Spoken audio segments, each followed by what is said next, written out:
मैं तुम्हारे साथ एक रात की शादी करूंगा। बंद करो अपनी ये बेहुदी बकवास। लगता है शक्तियों के साथ साथ तुम अपने होश भी खो चुके हो। शक्तियाँ खोने से पहले मैंने बहुत कुछ हासिल कर लिया था। तुम वो सब पहले ही खो चुके हो ध्रुव। लेकिन फिर भी बहुत कुछ हासिल कर लूंगा। जबान संभाल कर ध्रुव। जानते भी हो तुम किससे बात कर रहे हो। अच्छी तरह जानता हूँ। मैं मैसेडोनिया के उस हसीन दिलरुबा लारा से बात कर रहा हूँ जो अपनी शक्तियों के घमंड में पूरी तरह डूब चुकी है, जिसे अपने एकलव्य बनने पर बड़ा घमंड है। हाँ है मुझ में घमंड। आखिर मैंने कम उम्र में तुमसे ज्यादा शक्तियाँ पाली और अब मैं सबसे ज्यादा शक्तिशाली हूँ और तुम बुज़दिल के बुज़दिल ही निकले। लारा! यूं ध्रुव ने एक रात की शादी की बात करी लारा से। आप ये सब चंद मिनटों में फ्री में सुन सकते हैं। मैं तुमसे एक दिन की शादी करूंगा और शादी के दूसरे दिन जुबान ही। संभाल कर ध्रुव। तुम जानते नहीं हो कि तुम किससे बात कर रहे हो। मैं मैसेडोनिया के उस लारा से बात कर रहा हूँ जो अपने इस शक्तियों के घमंड में पूरी तरह डूब चुकी है। हाँ है मुझ में घमंड ध्रुव। आखिर मैंने कम उम्र में तुमसे ज्यादा शक्तियाँ पाली और आज मैं यहाँ पे सबसे ज्यादा शक्तिशाली हूँ और तुम बुज़दिल के बुज़दिल ही निकले।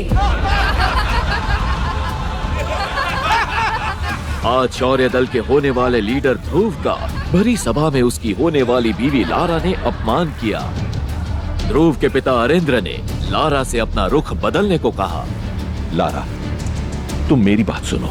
अगर तुम ऐसा करोगी तो सारे मैसेडोनिया के सामने हमारी इज्जत तो चली जाएगी। राजा अरेंद्र, तुम्हारे कमजोर बेटे की कमजोरी का कारण तुम भी हो और ये मत भूलो कि तुम्हारी वजह से ध्रुव की माँ के साथ क्या हुआ था। जैसे ही लारा ने ध्रुव की माँ का नाम भरी सभा में उछाला, गुस्से में आए ध्रुव ने अपने हाथों में अग्नि की ज्वाला को प्रकट कर लारा के ऊपर हमला किया। ये लड़का कमजोर का कमजोर ही रह गया। लगता है इसके साथ भी वही होने वाला है जो इसकी माँ के साथ हुआ था। लारा का बार बार ध्रुव की माँ का जिक्र उसे अंदर ही अंदर तोड़ रहा था। आखिर ऐसा क्या हुआ था ध्रुव की माँ के साथ। ध्रुव समझ चुका था कि लारा की एकलव्य रैंक की शक्तियों से अभी मुकाबला करना उचित नहीं होगा, इसलिए जाते जाते ध्रुव ने लारा को चुनौती देते हुए कहा, 3 साल बाद इसी शक्ति स्थान पर मैं तुम्हें हराकर बनूंगा एकलव्य। पर सबको पता था जो ध्रुव इतने साल में कुछ नहीं कर पाया, वो 3 साल में क्या ही करेगा।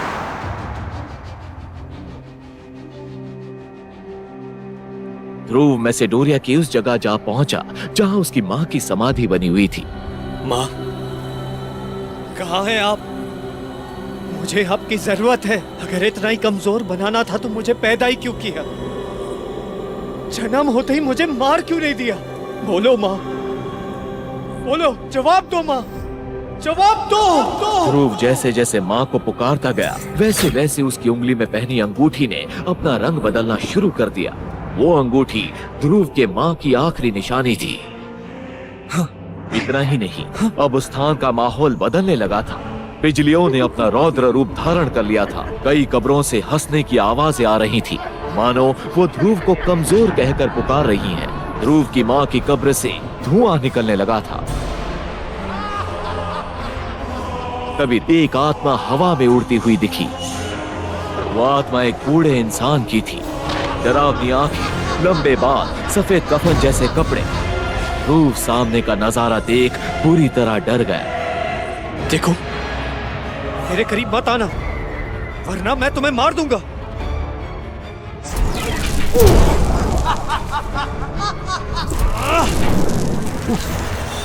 फिर आत्मा ने अपनी शक्तियों से ध्रुव को हवा में उठा दिया। मैं कहता हूँ छोड़ो मुझे, नीचे उतारो। तभी ध्रुव की नजर उस आत्मा के गले में लटके तावीज पर गई। तावीज? तावीज तो सबसे शक्तिशाली योद्धा की निशानी है। ये तुम्हारे पास कैसे आ गया?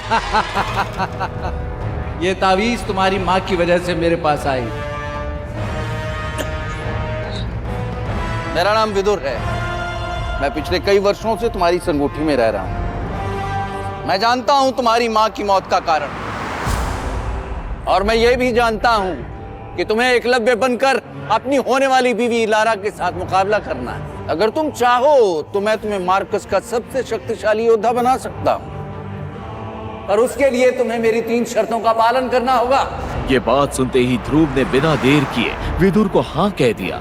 मंजूर है, मेरी पहली शर्त यह है कि तुम्हें मुझे अपनी अंगूठी से आजाद करना होगा। मंजूर है। दूसरी शर्त, तुम मुझे करिश्माई शरबत और अमृतधारा की नीलामी में अपने साथ लेकर जाओगे।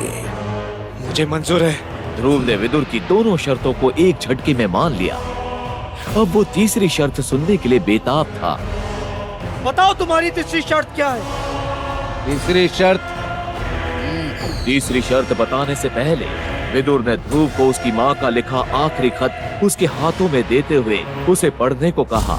जैसे ही ध्रुव ने अपनी माँ का लिखा खत पढ़ा, ध्रुव के पैरों तले जमीन खिसक गई। मैं अपनी माँ की मौत का बदला लेना होगा और उसके लिए तुम्हें अपनी होने वाली बीवी के साथ शादी की पहले राह लेना। नहीं नहीं नहीं जब उसकी आंख खुली तब उसने खुद को अपने कमरे में पाया। उसे समझ ही नहीं आ रहा था कि अभी अभी उसके साथ क्या हुआ।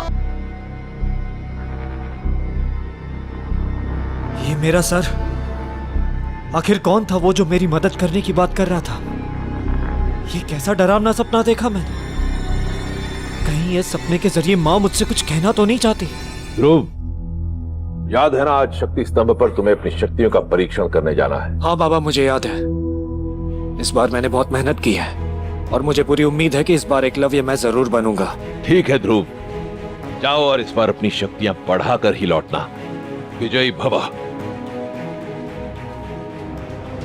पृथ्वी से 22 करोड़ मील दूर बसे नीले ग्रह मार्कस पर लोगों के पास अलौकिक शक्तियां थी। इन अलौकिक शक्तियों को परखने के लिए हर साल एक परीक्षा होती थी, जिससे पता चल सके कि कौन शक्ति के किस स्तर पर है। 5वां स्तर। एक साल की कड़ी मेहनत के बाद आज शक्ति चक्र स्तंभ पर ध्रुव को अपनी ताकत परखनी थी। उसने खुद से मन ही मन कहा, इस बार मेरी शक्तियां जरूर 90 स्तर तक पहुंच जाएगी। आज के बाद कोई मुझे जीरो कहकर नहीं बुलाएगा।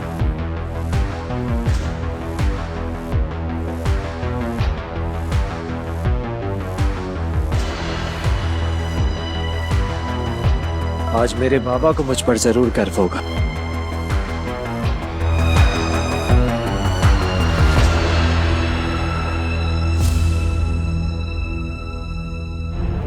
ध्रुव ने अपनी दाहिनी हथेली शक्ति चक्र स्तंभ पर रखने के लिए आगे बढ़ाई, लेकिन अगली घोषणा ने ध्रुव को अंदर तक तोड़ दिया। तीसरा स्तर। जिस बात का डर था वही हुआ। बेहद निराशाजनक ध्रुव का फिर से खराब प्रदर्शन। फिर वही तीसरा स्तर। ये नहीं हो सकता, मैंने इतनी मेहनत की थी। तीसरा स्तर। अरे बार बार हाथ रखने से जवाब बदल नहीं जाएगा। अरे तू एक कचरा है, जीरो है। तुझे तो अब अपनी शक्तियों का परीक्षण करना ही नहीं चाहिए। अरे इसने तो अपने बाप का नाम मिट्टी में मिलाने के लिए ही जन्म लिया है। अरे इसकी कमजोरी को देखते हुए इसकी मंगेतर लारा भी इसके साथ रिश्ता तोड़ना चाहती है।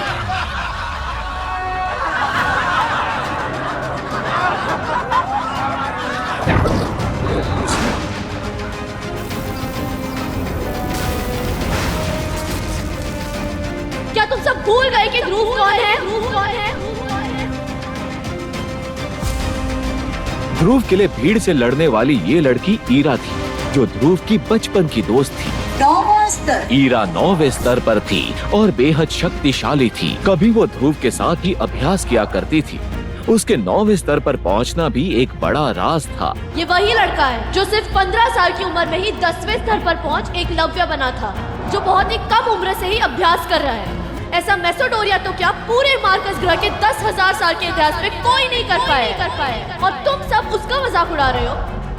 याद रखना, एक बार फिर ध्रुव उसी स्तर पर पहुंचेगा तब तुम लोग पछताओगे। हीरा, जाने दो ना, गलती मेरी है। मैं ये कमजोर और असफल आदमी। ये कहते हुए ध्रुव मैदान से सिर झुकाकर निकला और सीधा अपनी माँ की समाधि पर पहुंच गया और उनसे बातें करने लगा। आखिर क्यों मुझे अब अकेले छोड़ के चली गई माँ? आखिर क्यों वो हर चीज मुझसे दूर चली जाती जिससे मैं सबसे ज्यादा प्यार करता हूँ? अब तो मेरी शक्तियाँ भी मुझसे दूर चली गई है। अगर मैं ऐसे अपने सितारों को खोता रहा तो बाबा की इज्जत मिट्टी में मिल जाएगी। जवाब दो माँ, जवाब दो।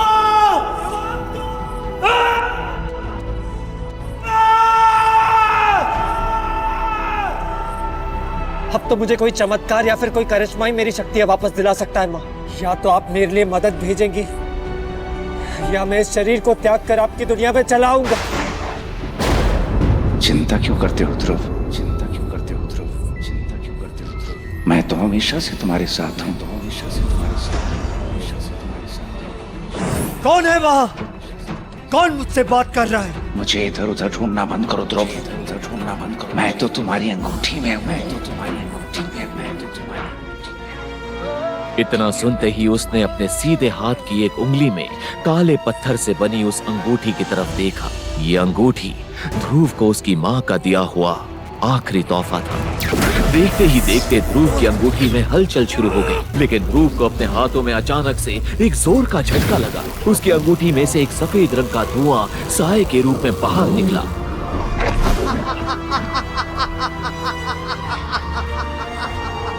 कौन हो तुम?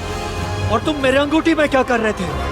जवाब दो! कल रात भी मैंने तुम्हें सपने में देखा था। कौन हो तुम? मैं कौन हूँ ये जानना तुम्हारे लिए जरूरी नहीं है ध्रुव। हाँ, लेकिन इतना जान लो, मेरे पास तुम्हारे हर सवाल का जवाब है। मुझे तो तुम्हारा शुक्रिया अदा करना चाहिए ध्रुव कि तुमने 3 साल तक मुझे अपनी अंगूठी में संभाल के रखा। तो तुम पिछले 3 साल से मेरी अंगूठी में चिपकर बैठे हो। कहीं तुम्हारी वजह से मेरी शक्तियां कम तो नहीं हो रही है? क्योंकि जब से तुम इस अंगूठी में चिपकर बैठे हो, मेरी शक्तियां लगातार कम होती जा रही है। ध्रुव ने गुस्से में अपनी अंगूठी को निकाला और उसे दूर फेंक दिया। ध्रुव, ये गलती मत करो। जो होना था हो चुका। तुम नहीं जानते इस अंगूठी की अहमियत। तुम्हारा गुस्सा तुम्हें बहुत महंगा पड़ सकता है। ये तुम्हारी माँ की अंतिम निशानी है। क्या तुम इस निशानी को भी खो देना चाहते हो? इसका मतलब तुम मेरी माँ को जानते हो? हाँ, मैं तुम्हारी माँ को जानता हूँ। तो बताओ मुझे, उनकी मौत कैसे हुई? और सपने में जो तुमने मुझे चिट्ठी दी थी, उसमें लिखी सारी बातें सच थी? तुमने भले ही वो चिट्ठी सपने में पढ़ी, लेकिन उसमें लिखी सब बातें सच थी। तुम मेरी माँ को कैसे मिले? और उस चिट्ठी के पीछे की कहानी क्या है? अभी इन सब बातों को जानने का वक्त नहीं है ध्रुव। ये क्या बात हुई?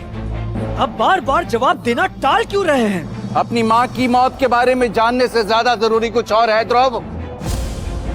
क्या तुम नहीं चाहते कि लोग तुम्हारी फिर से इज्जत करें? क्या तुम नहीं चाहते कि तुम्हारी शक्ति का स्तर 3 से बढ़कर 9 सितारे तक पहुंच जाए? क्या तुम नहीं चाहते कि तुम इतने शक्तिशाली बनो कि तुम्हें फिर से एकलव्य कहा जाए? और सबसे बड़ी बात, 3 साल बाद तुम्हें अपने होने वाली मंगेतर लारा के साथ मुकाबला करना है, उसे हराना है। उसका नाम भी मत लो मेरे सामने। उसने सारे शहर, मेरे समाज और मेरे लोगों के सामने बाबा की इज्जत उछाली है और मुझे कमजोर समझ के रिश्ता भी तोड़ दिया।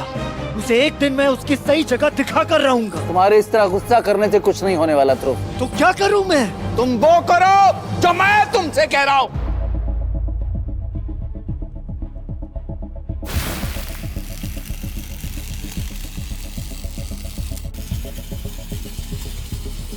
सबसे पहले तुम इस अंगूठी को पहनकर मुझे अपनी जिंदगी में शामिल करो। फिर देखो मैं कैसे तुम्हारी जिंदगी बदल दूंगा। मैं तुम्हें इतना शक्तिशाली बना दूंगा कि तुम आने वाली हर मुसीबत का सामना हिम्मत से कर पाओगे।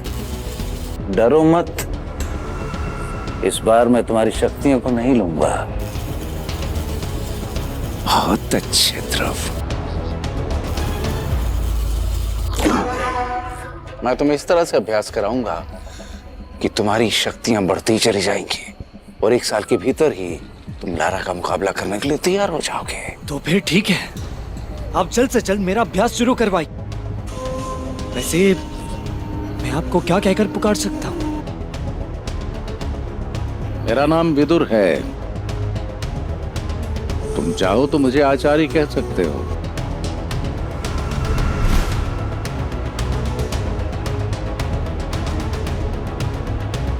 सबसे पहले मैं तुम्हें बेहद शक्तिशाली दवा बना कर दूंगा, जिसे अमृत धारा कहते हैं। उसे पीते ही तुम कठिन से कठिन अभ्यास के लिए तैयार हो जाओगे। तुम अभी अपने घर शौर्य महल चलो। माँ, मैं आपका सपना जरूर पूरा करूंगा। इस अंगूठी के जरिए मैं एकलव्य बनकर मैसेडोरिया का सुपर योद्धा बनूंगा।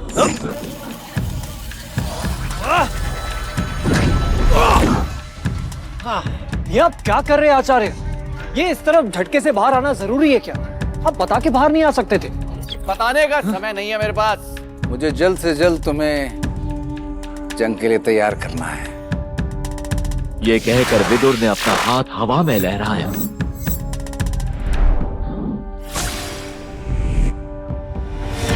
ये लो, ये अमृत धारा है। इसे पीकर तुम जल्द से जल्द अभ्यास के लिए तैयार हो जाओगे। कहीं ये मुझसे कोई छल तो नहीं कर रहा? क्या इसे सचमुच माँ ने भेजा है?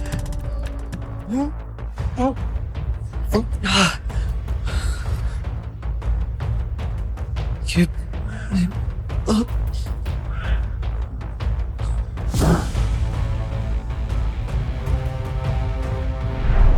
क्या सच में विदुर ध्रुव को एकलव्य बनाकर मैसेडोरिया का सुपर योद्धा बनाना चाहता है, या फिर उसके मन में कुछ ऐसा था जिससे मासूम ध्रुव अनजान है?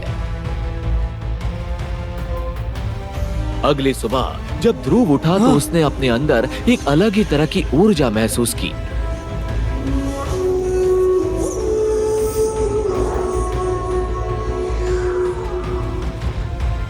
ये तो सच में मेरे साथ कोई चमत्कार हो गया। इतनी जल्दी मुझे इतनी ताकत कैसे मिल गई?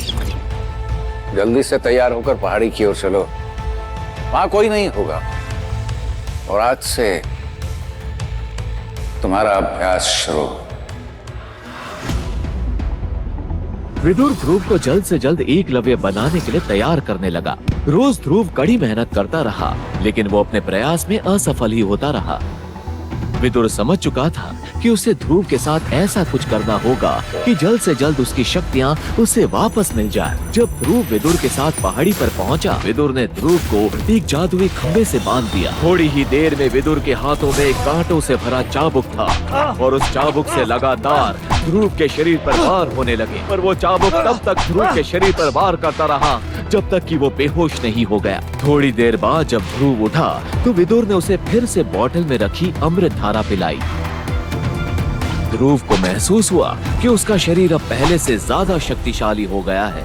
यहाँ तक कि उसके शरीर पर चाबुक से हुए सारे छोटे निशान भी चले गए। ध्रुव अपने अंदर काफी ज्यादा ऊर्जा महसूस कर पा रहा था। आज के लिए इतना अभ्यास बहुत है, घर चलते हैं। ध्रुव वापस अपनी माँ की समाधि पर पहुंचा। आखिर आपने मेरी सुन ली माँ।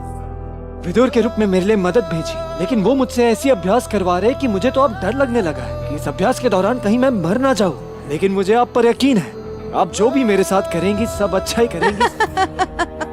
तुम कभी नहीं बदल सकते। जीते जी तो अपनी माँ के पल्लू में छुपते थे, और अब उनके मरने के बाद भी उनको चैन से रहने नहीं दे रहे।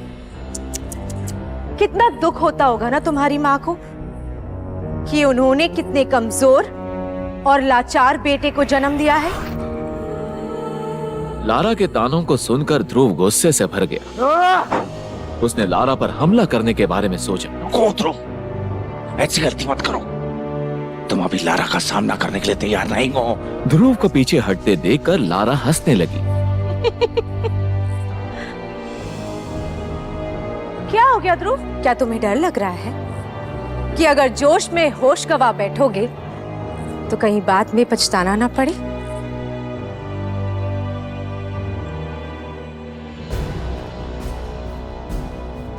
आचार्य,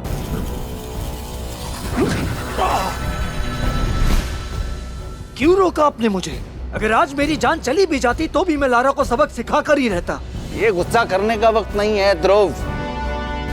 सही वक्त आने पर पहला वार तुम ही करोगे, लेकिन तब वक्त भी तुम्हारा होगा, जगह भी तुम्हारी होगी और फैसला भी तुम ही करोगे।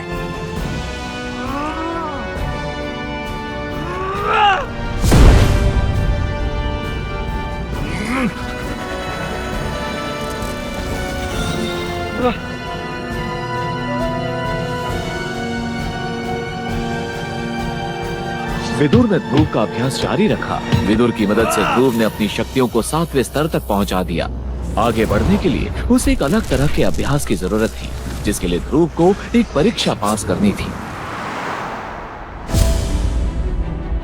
ध्रुव परीक्षा के मैदान में पहुंच गया। इस परीक्षा को युद्ध सेरेमनी के नाम से जाना जाता है। आज बाबा को उनका सम्मान मैं वापस दिलाऊंगा। मेरा ध्रुव एक सुपर योद्धा है। हे परमपिता, ध्रुव पर अपनी कृपा करना। जैसे ही ध्रुव ने अपना हाथ रखा, सब लोग हैरान रह गए। एक घोषणा हुई, ध्रुव का शानदार प्रदर्शन। 8वां स्तर। युद्ध सेरेमनी को ध्रुव के पिता अरिंद्र के निगरानी में किया जा रहा था। मैदान में मौजूद लोगों को लगा कि कहीं ध्रुव के इतने अच्छे नतीजे के पीछे उसके पिता की कोई चाल तो नहीं। लोग अरिंद्र को बहुत सालों से जानते थे, लेकिन फिर भी उन्हें शक था कि शायद अपने बेटे के लिए अरिंद्र ने कोई खेल किया है। ध्रुव ने दोबारा अपना हाथ शक्ति स्तंभ पर रखा। उसकी दूर की बहन सानवी ने अपने भाई सनी से कहा, ध्रुव ने भले ही पहले धोखा दे दिया, लेकिन इस बार वो नहीं बच पाएगा, क्योंकि महादक्ष गुरु ने खुद शक्ति स्तंभ की जांच की है। इससे पहले कि वो अपनी बात खत्म कर पाती, उसने स्तंभ पर चमकते हुए शब्द देख लिए। शक्ति स्तंभ पर सुनहरे अक्षरों में लिखा था, 8वां स्तर। एक दिन मेरा बेटा पूरे मार्कस में मेरा नाम रोशन करेगा। आखिर ये ऐसा क्या कर रहा है जो उसके सितारे बढ़ते ही जा रहे हैं? सभी लोग ध्यान से सुने। ध्रुव का टेस्ट हो चुका है। अब यहां पर मौजूद कोई भी कम या बराबर रैंक वाला ध्रुव को चैलेंज कर सकता है। ध्रुव के नतीजे से सनी भी परेशान हो गया था। उसने परेशानी में ईरा की तरफ देखा। सब डरपोक है। अरे कोई तो सामने आओ, मेरे अंदर 3 साल की भड़ास भरी हुई है। सनी को ईरा से दिल से प्यार था, लेकिन ईरा उसे बिल्कुल इग्नोर करती थी। इस वक्त सनी के दिल में जलन की आग धधक रही थी। मैं ध्रुव को जान से मार दूंगा। अरे कोई तो आगे आओ। क्या हुआ? क्यों रोक रही हो मुझे? दिमाग तो ठीक है ना तुम्हारा? 8वें स्तर पर है वो, कैसे जीतोगे उससे? सबके सामने हमारे परिवार की इज्जत मिट्टी में मिल जाएगी। उससे लड़ने का ख्याल अपने दिमाग से निकाल दो। तो क्या हुआ? मुझे 8 सितारे मिले, 1 साल बीत गया है। तुम्हें ऐसा क्यों लगता है कि मुझसे हरा नहीं पाऊंगा? रुको, ये रैंक 2 की गोली है। इसे करिश्माई शरबत से बनाया गया है। इसे खाते ही तुम्हारे अंदर 10वें स्तर की एकलव्य रैंक की शक्तियां आ जाएंगी। लेकिन याद रहे, इसका इस्तेमाल तब तक ना करना जब तक जरूरी ना हो। सानवी की बात सुनकर सनी की आंखों में एक चमक सी आ गई। इस गोली की मदद से मैं ध्रुव को उसके असली औकात दिखा दूंगा। जिंदा दफन कर दूंगा मैं उसे। और उसके बाद ईरा के साथ शादी करने से मुझे कोई नहीं रोक पाएगा।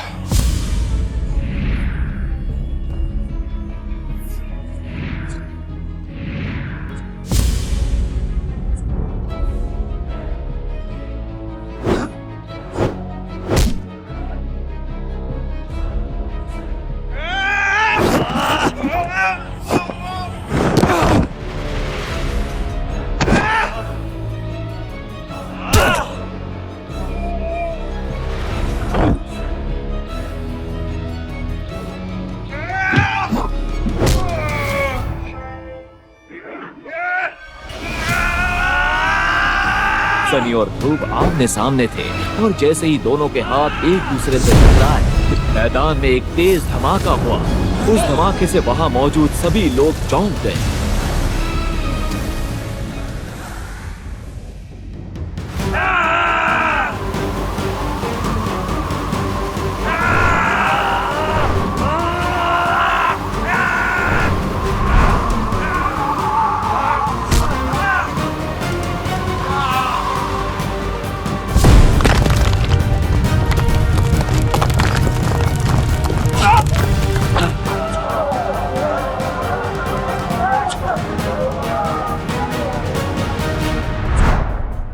तुम हार गए सनी।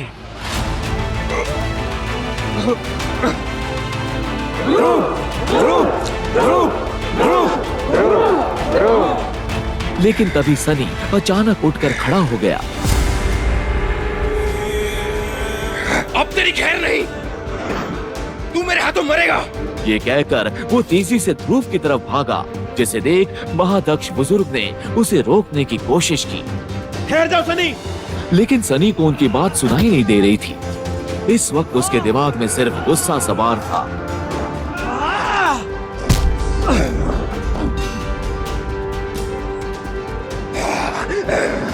ये सनी अचानक इतना शक्तिशाली कैसे हो गया? कहीं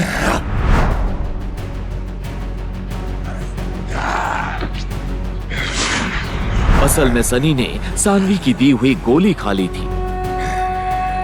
सनी का भयानक रौद्र रूप देख तजुर्बेकार लोगों ने अंदाजा लगा लिया था कि उसके अंदर अचानक से एकलव्य रैंक जैसी ताकत आ गई है। अरिंद्र समझ गया था कि ये कमाल गोली का ही था। इसने एक करिश्माई गोली खाई है।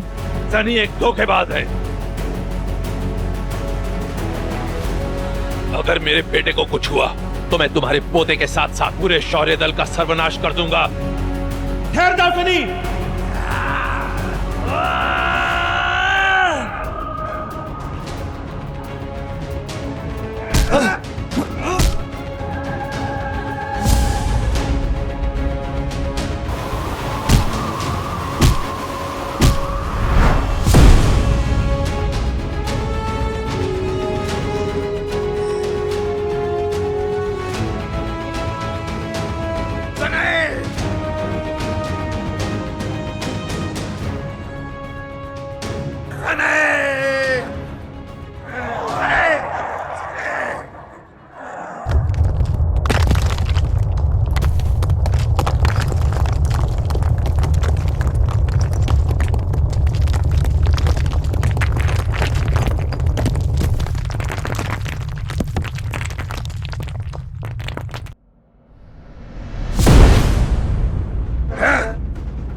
इतनी मार खाने के बाद भी इसे कुछ ज्यादा चोट क्यों नहीं लगी? ये अपने पैरों पर कैसे खड़ा हो गया?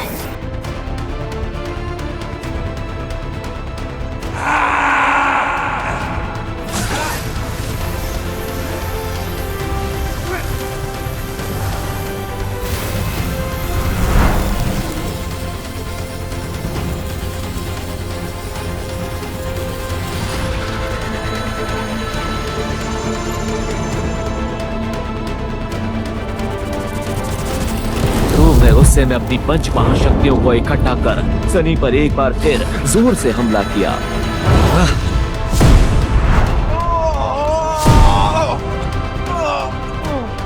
आखिर ये कौन से स्तर की टेक्निक है? क्लास 2? लेकिन ये कैसे हो सकता है? क्लास 2 की टेक्निक सीखना तो बहुत मुश्किल है। लगता है कोई मेरी पीठ पीछे ध्रुव को अभ्यास करा रहा है, पर वो कौन हो सकता है?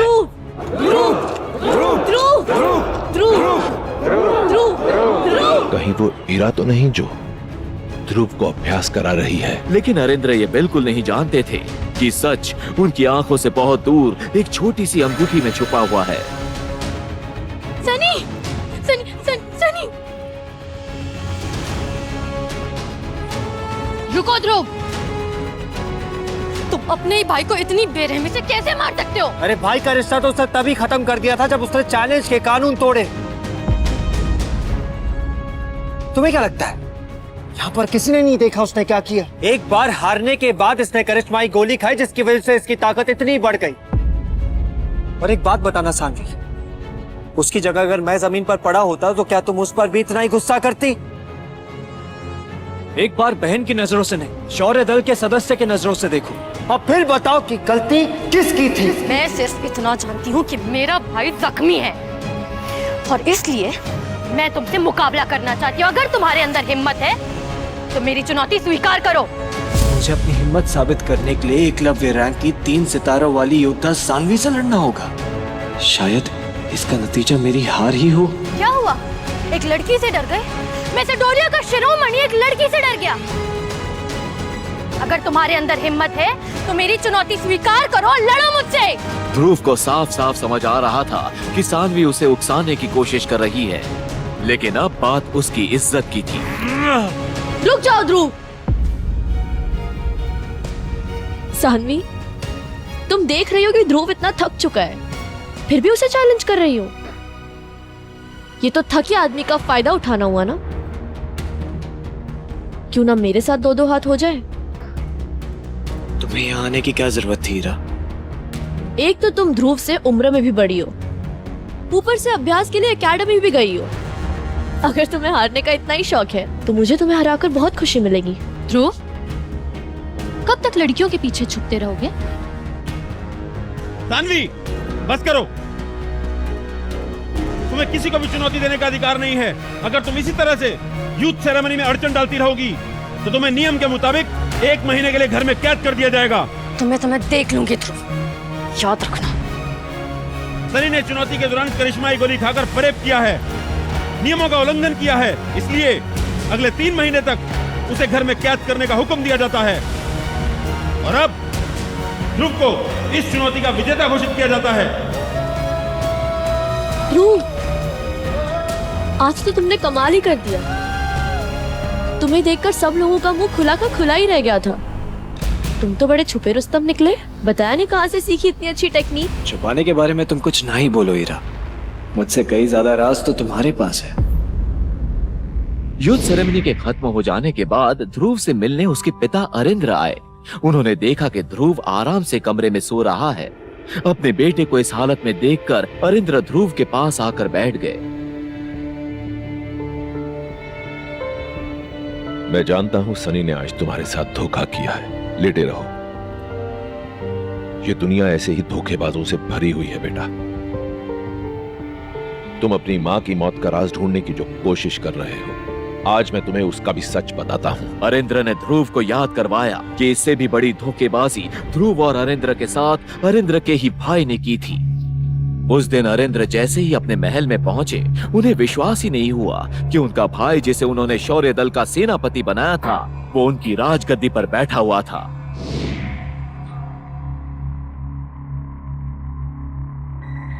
सेनापति भैरव, तुम्हारी हिम्मत कैसे हुई सिंहासन पर बैठने की? क्या तुम्हें अपनी जान से प्यार नहीं? हिम्मत? हिम्मत तो तूने दिखाई थी, छोटा भाई होने के बावजूद सिंहासन पर बैठने की। अब ये साम्राज्य भी मेरा, ये सेना, ये लोग भी मेरे, और ये सिंहासन भी मेरा। अब तुम राजा नहीं, मेरे गुलाम हो। भैरव, बकवास बंद कर भैरव। इन मुट्ठी भर सैनिकों के बल पर तू कुछ भी बोले जा रहा है। महारानी माधवी कहाँ है? कौन महारानी? उसे तो मैंने मौत की नींद सुला दिया है। पूरा साम्राज्य खोज लो, कहाँ है तुम्हारी महारानी? भैरव, तेरे जैसा आदमी महारानी माधवी की धूल के बराबर भी नहीं है। तू सदमे में है, इसलिए भरोसा नहीं कर पा रहा है कि तुम्हारी महारानी की सांसें अब थम गई है। भैरव, तू चाहे जितनी भी साजिशें रच ले, ये बात तू भी अच्छी तरह से जानता है कि तुझे यह सिंहासन धोखे से मिला है। मैं तुझे अभी यहां से उठाकर फेंकता हूं।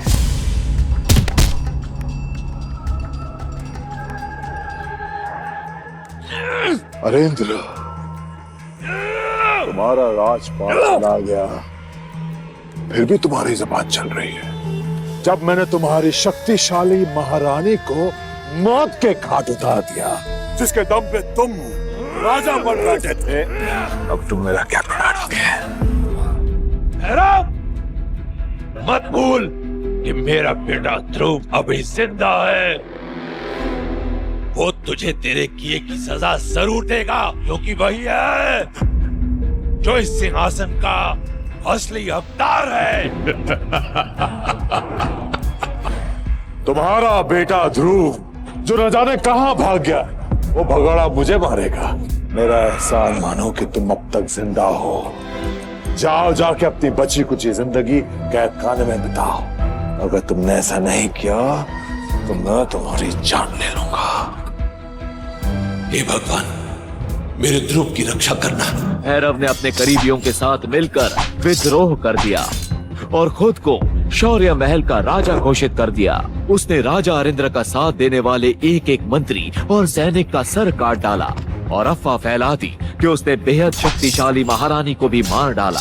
जब महारानी के किसी वफादार को भैरव के विद्रोह का पता चला, राजकुमार, तो उसने सबसे पहले ध्रुव को इसकी खबर दी। राजकुमार ध्रुव, आपको मैसेडोरिया छोड़ना होगा। भैरवा ने हमला करके शौर्य महल पर कब्जा कर लिया है। वो एक एक इंसान का सर धड़ से अलग कर रहा है। क्या बेकार की बातें कर रहे हो तुम? होश में तो हो ना? राजकुमार, आप तो जानते हैं कि मैं महारानी का पुराना वफादार रहा हूँ। शायद उन्हें इस बात का पहले से अंदेशा था। उन्होंने ऐसे ही वक्त के लिए ये पत्र दिया था मुझे आपको देने के लिए। मैसेडोरिया के बाहर पहाड़ों के पीछे जंगल में आपको मैसेडोरिया का पुराना योद्धा मिलेगा जो आपकी रक्षा करेगा और आपको युद्ध का अभ्यास भी कराएगा। राजकुमार, आपको यहां से बाहर निकलना होगा। चलिए, आइए, जाइए। लेकिन मेरे माँ और बाबा। अभी उस बात की चिंता आप मत कीजिए। आपकी सुरक्षा हमारे लिए सबसे ज्यादा जरूरी है। ओहान साम्राज्य की उम्मीद सिर्फ आप हैं। हाँ? लेकिन मेरी माँ। महारानी नहीं रही। जाइए।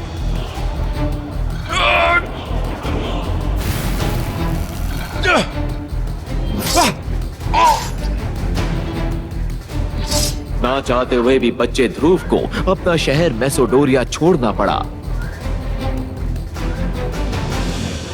भैरव, अब मैं जल्दी तेरा काल बनकर लौटूंगा। हान साम्राज्य के लोगों, कान खोल के सुन लो। अब मैं ही तुम्हारा राजा हूं और मैं ही तुम्हारा भगवान। भैरवा से सिर्फ एक ही इंसान तुम सबको बचा सकता है और वो है खुद भैरवा। महारानी का कटा हुआ सिर बीच बाजार में एक जीते हुए इनाम की तरह लटका दिया गया। लोग परेशान थे कि आखिर कौन उन्हें भैरव के आतंक से बचाएगा। उधर ध्रुव जंगल में दिन रात अभ्यास करके खुद को फौलाद जैसा मजबूत बना रहा था।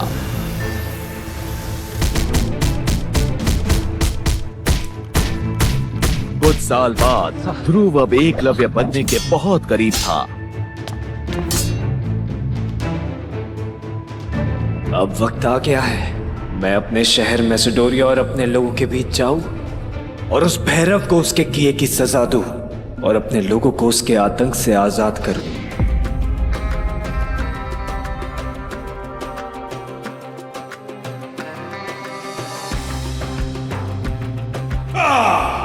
तब उसी रात सही मौका देख ध्रुव खुफिया रास्ते से महल में दाखिल हो गया।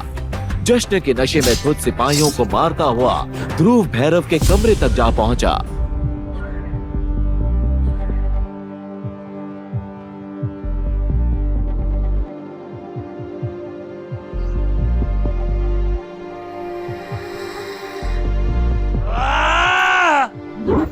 बिस्तर पर सो रहे भैरव को ध्रुव ने तलवार से चीर दिया।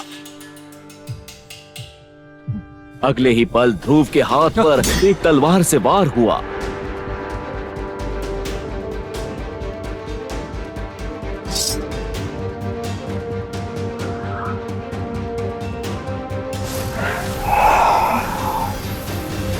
आ गए ध्रुव, मुझे कब से तुम्हारा इंतजार था। ये तलवार कब से तुम्हारे खून की प्यासी थी। तुम्हें क्या लगा तुम मुझे इतनी आसानी से मौत दे दोगे? छल करने में तुझसे आगे कोई नहीं है भैरव, और ये तो पता चल ही जाएगा कि खून की प्यास किसकी बुझेगी।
अगर तुमने मुझे मारा तो अपनी माँ का मरा हुआ चेहरा देखो। 4 साल पहले तूने जो मेरी माँ के साथ किया था सबको याद है। आज मैं भी तेरा वही हाल करूंगा। भैरव ने मरते मरते एक जादुई पक्षी को उड़ने का इशारा किया। वो पक्षी अपने साथ एक चिट्ठी लेके वहां से उड़ गया। साथ ही भैरव ने अपनी तलवार से ध्रुव पर वार कर दिया, जिससे ध्रुव को तो कुछ नहीं हुआ, पर तलवार पे लगा हुआ जहर ध्रुव के शरीर में चला गया और ध्रुव की शक्तियों का स्तर नीचे आ गया। पल भर में ध्रुव भी खुद को बेहद कमजोर महसूस करने लगा।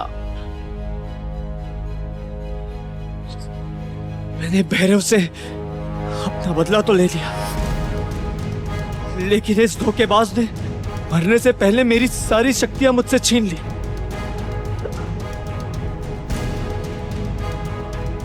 माँ, क्या मेरी माँ जिंदा है? मुझे जल्द से उस पक्षी का पीछा करना पड़ेगा। ध्रुव भागते हुए कैद खाने की ओर बढ़ा, जहां से उसने भैरव के पक्षी को वापस आते हुए देखा था। वाह! वाह! वाह! अंदर जाते ही उसके सामने जो मंजर था, उससे ध्रुव के होश उड़ गए। ध्रुव ने अपनी माँ को आखिरी सांस लेते देखा। वाह!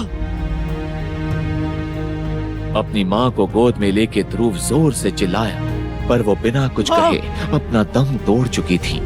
रोते हुए ध्रुव की नजर पास में रखी एक चिट्ठी पर पड़ी, जो भैरव ने ही भेजी थी। ध्रुव आ रहा है, उसकी माँ को खत्म कर दो। अगर मैं जिंदा ना भी रहा तो याद रखना कि मैं आपकी सेवा में आखिरी दम तक लड़ा, आपका भैरव। ध्रुव अभी उस चिट्ठी को पढ़ ही रहा था कि अचानक ध्रुव ने देखा कि उसकी माँ की अंगूठी रंग बदल रही है।